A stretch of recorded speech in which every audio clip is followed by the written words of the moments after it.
I belong to the Tony Melotto school. Purchasing budget is integral to your business, is sustainable, and is bigger.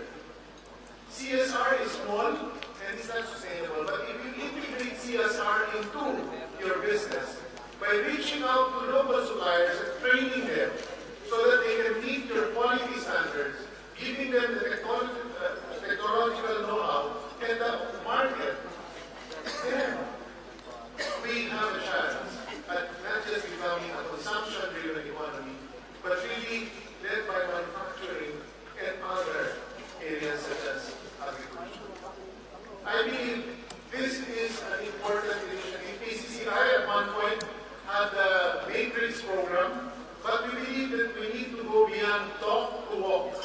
We need specific examples.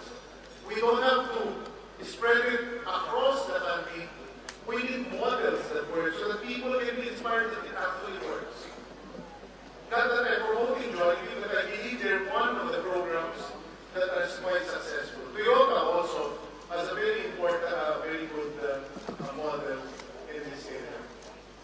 This is the first program that I'd like to work on. Secondly, you, the Franchising Association, especially the ones from APEC countries, you have a unique vantage point.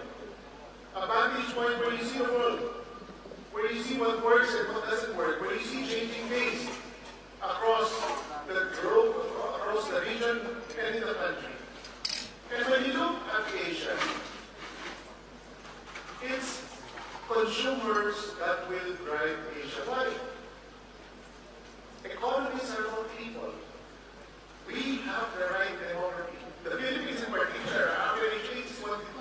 ASEAN is 27. China is 33. We are a young region, and it is the youth that will consume. So let's create local brands. The Philippines is quite unique in being Western and yet being in the Orient. In fact, I came my friends from Latin America that somehow we're a Latin American country that somehow lost its way to Asia. But let's take advantage of the fact that we can transcend cultures and create brands that can transcend cultures. If you look at, for example, the luxury market, there are the high-end market over $1,000, and there are very strong brands in the $200 and below. But there's a big hole between $200 and $1,000. Let's create those brands. And we have very bright designers, very talented Filipinos who can actually be promoted. And then we can franchise their operations. We've been bringing in foreign brands. For example, Uniqlo just entered the country. Why not bench going to Japan or other Philippine products? But more than bench, let's create new products. That's the other way that you can help the country. The president has said that the low-hanging opportunity for the country is tourism. And yet when you go to tourist destinations, it's hard to find a very interesting souvenir. Let's work on creating souvenirs. Let's work on creating unique souvenirs that will allow foreigners to live with a very distinctive experience of the country. Let's work on our cuisine. Thailand has done an excellent job of promoting their cuisine. But maybe as Secretary of Tourism Juan Jimenez says, promoting Philippine cuisine might be difficult, but promoting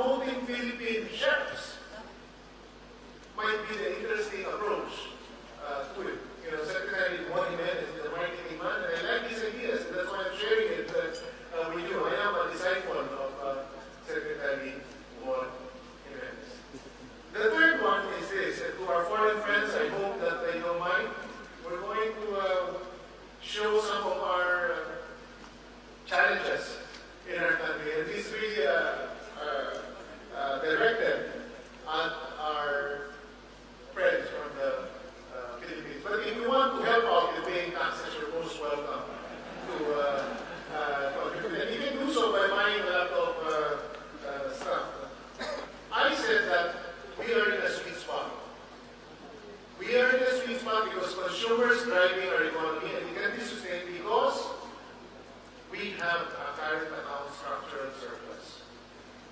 We are also in a sweet spot because we've been able to reduce our fiscal deficit to 2% of GDP. That's our target for 2013.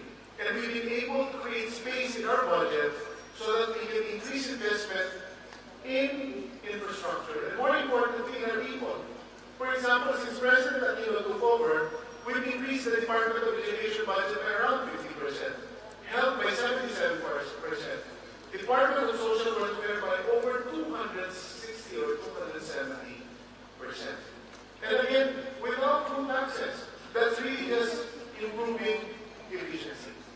Our goal is to increase the tax effort to 16%. We're still far from that, despite the successes that we've had. And the challenges are very obvious. No? If you look at where we collect our taxes, again, my apologies because I cannot speak before an audience and just talk about marketing opportunities. I really have to talk about taxes because I'm not the Secretary of Trade, I'm the Secretary of Finance. And you have the Secretary of Trade, Victor, I'm not going to steal his thunder away from him. 61% of our tax collection comes from 2,000 companies only. Our tax base is very narrow. There are more than 2,000 companies in the Philippines. I can assure you that. We have 125,000 according to our President, Mr. Lim. 125,000 franchisees. If they pay an average of 1 million, that's 125 million pesos. No? I will try to look for the 125 million. On average, there will be small and there will be big. No? But the interesting thing is that the individual is increasing the share of that. No? From a low of 31.4, they're now sharing 34.5% of the tax burden. There's really no reason why the individual should be increasing in share. That means that corporates have been lagging behind. But when you look at individuals, there's even a more troubling statistic. The fixed income earners are increasing their share of the burden. The self-employed, those with their own businesses, proprietorships, professionals, the princes of our communities, their share has dropped to around 6 to 7%. We cannot allow this. Our estimate is there's 1.8 million of them. Only 402,000 filed income tax returns. And of the 402 that filed, the average they paid is 33,000 pesos. For our friends from abroad, that's about $800. That's close to minimum wage. That's for a year, not for a day or a month. We believe that we can increase this to 1.5 million. And if we can increase the number to 1.5 million and the average to 200,000, that's 300 billion pesos. 300 billion pesos. From where it is 12 billion right now. This is a no-brainer. What can we do with 300 billion?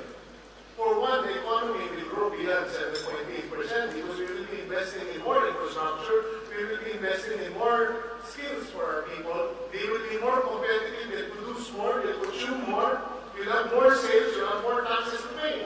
That is the virtuous cycle. Tax evasion is cheating yourself, not the government. Because the funny thing, we have friends from Singapore, there are only 5 million or so people. The rich of Singapore is richer than the rich. And we have a 100 million market. And why is that? They don't even have their own water. They don't even have their own air.